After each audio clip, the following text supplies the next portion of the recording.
Ayan siya. Parang si Jesus ah. Haba ng buhok mo ah. Parang si Jesus. Jesus, tulungan mo kami. Good day guys. Meron akong mission ngayon. Harap. God bless mga kapamilya.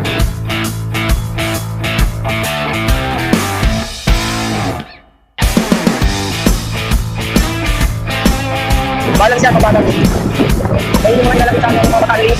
Doon, dyan, dali ano. Ito yun.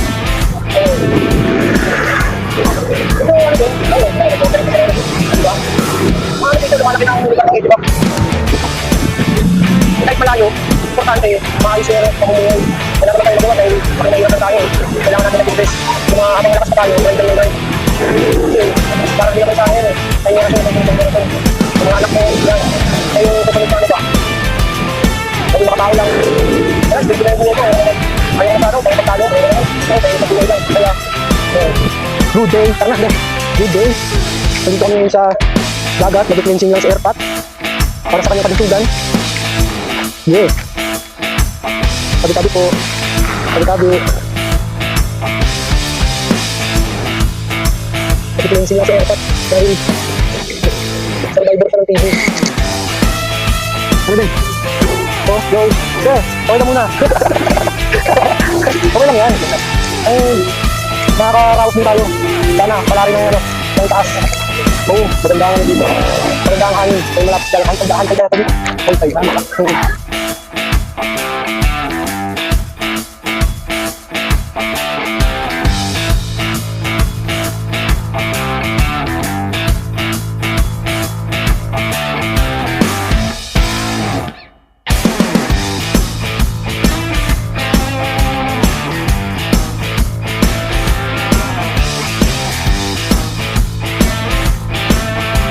At yun, nandito tayo sa pader ni Utol. Siyang caretaker ng resort.